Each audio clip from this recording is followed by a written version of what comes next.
देश का कल्याण होता है, जीव मात्र का कल्याण होता है और इसलिए हम यही प्रार्थना करते हैं कि मानसून भी प्रोएक्टिव रहे, मानसून सत्र भी प्रोडक्टिव रहे। साथियों, पिछले एक महीने में देश ने अनेक सिद्धियां प्राप्त की है और देशवासी गर्व से भर जाएं, इस प्रकार की सिद्धियों का सिलसिला चला है। चाहे राष्ट्रीय हो, अंतर्राष्ट्रीय हो और अब तो अंतरिक्ष भी हो, एक प्रकार से भारत के लिए गर्व के पल रहे हैं। पिछले वर्ष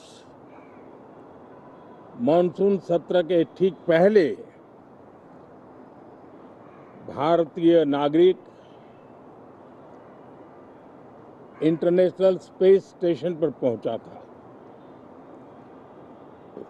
और कल ही परसों भारत का एक युवा स्टार्टअप, उसने बहुत बड़ी सिद्धि प्राप्त की है। विश्व के कम ही देश हैं जहां इस प्रकार से प्राइवेट साहस हुए हैं और भारत के युवाओं ने अंतरिक्ष में नई उड़ान भरी है। बहुत बड़ी सफलता है और ये जो स्काईरूट स्टार्टअप है, उसमें जो नौजवान काम कर रहे हैं, मुझे बताया गया उनकी पूरी टीम की जो एवरेज एज है वो सिर्फ 28 साल है। ऐसे नौजवानों ने ये काम करके दिखाया है। मैं किसी 56 साल के नौजवान की बात नहीं कर रहा हूं, मैं देश के ये स्टार्टअप ने 28 के एवरेज वाले नौजवानों ने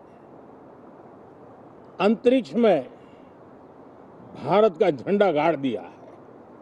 उनको तो बधाई है ही है, लेकिन ऐसी बातें जो हैं जो भारत को आत्मविश्वास से भर देती है। विश्व में भारत का प्रोफाइल सर्वमान्य, सर्वस्वीकृत बनता जाता है।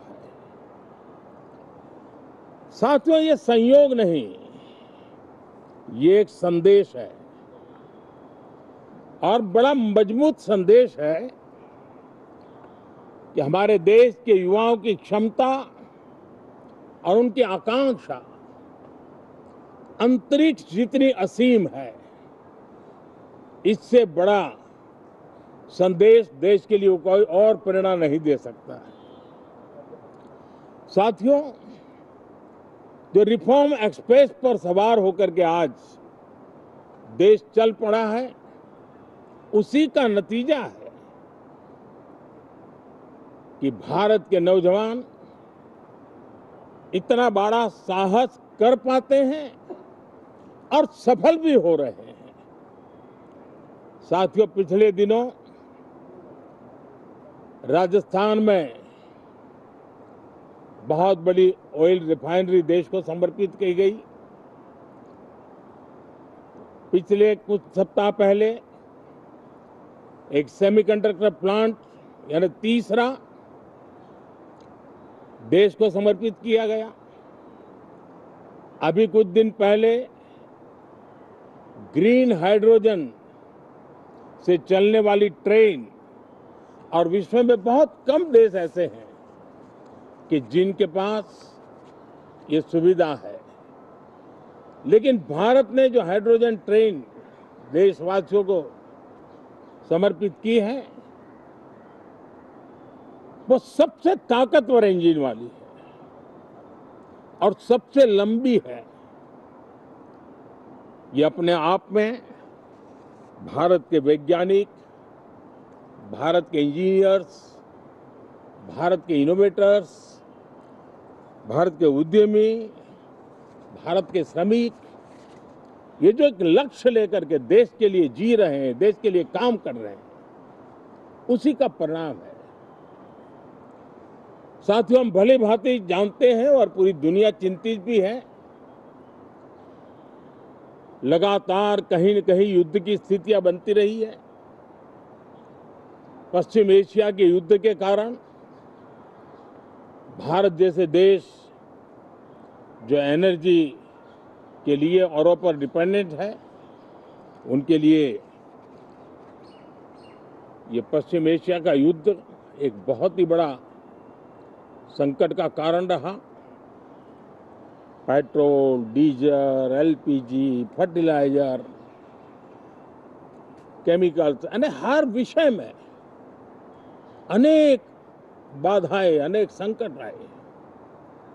उसके बावजूद भी भारत 7.7% के ग्रोथ से दुनिया की मेजर इकोनॉमी में सबसे तेज गति से आगे बढ़ने वाला देश बन के रहा।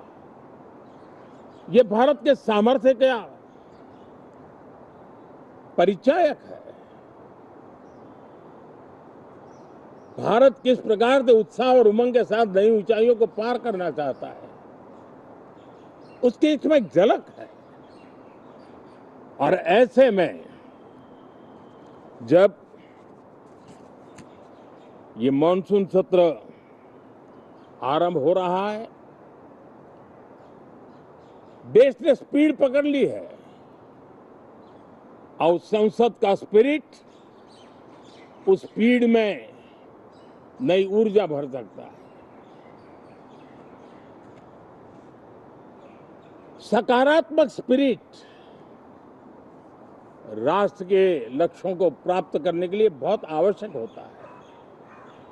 हमारे सदन में बहुत अनुभवी सांसद भी है, दल उनका कोई भी हो, लेकिन उनके पास एक लंबा अनुभव है। ऐसे समय में उनके अनुभव की, उनके ज्ञान की संसद को भी जरूरत है, देश को भी जरूरत है।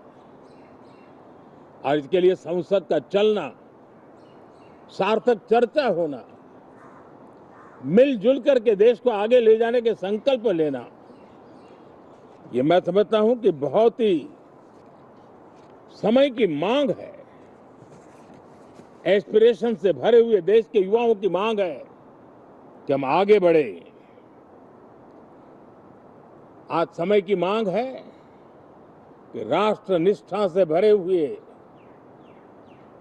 राष्ट्र भक्ति के लिए जी रहे आवाज को सदन में उचित मंच मिलता रहे, वे अपनी आवाज को बुलंद करे, देश को दिशा दे। और इसलिए मैं आशा करता हूं और मुझे पक्का विश्वास है, जहां तथ्य होते हैं, जहां तर्क होते हैं, वहां तूफान के लिए जगह नहीं होती है। अगर तर्क मजबूत है, तथ्य मजबूत है, तो शांत चित्त से भी अपनी आवाज को बुलंद बनाया जा सकता है। मैं आशा करता हूं तर्क और तथ्य के साथ सदन की चर्चा को समृद्ध किया जाए, हर आवाज को अवसर मिले, हर विचार को सम्मान मिले। ये संसद की हमारी भूमिका है।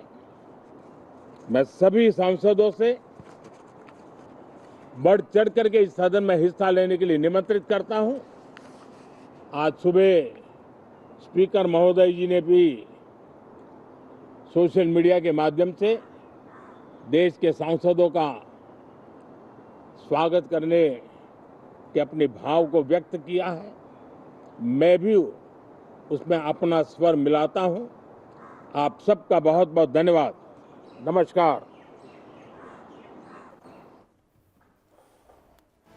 तो मानसून सत्र शुरू होने से पहले प्रधानमंत्री नरेंद्र मोदी का संबोधन और संसद में सार्थक चर्चा होनी चाहिए। इसके अलावा हाल के दिनों में जो उपलब्धियां भारत ने हासिल की है इसका जिक्र करते हुए देश रिफॉर्म एक्सप्रेस पर सवार है। प्रधानमंत्री नरेंद्र मोदी ने कहा कि देखिए, उम्मीद ये होनी चाहिए कि जो मानसून सत्र है वो सुचारू रूप से चले और सभी सांसदों से अपील वो करते हुए नजर आए हैं। और अब क्योंकि आधे घंटे का समय है जब मानसून सत्र की शुरुआत हो जाएगी, इस बार का मानसून सत्र हंगामेदार रहने वाला है क्योंकि विपक्ष लगातार सरकार को घेरने की तैयारी कर चुका है।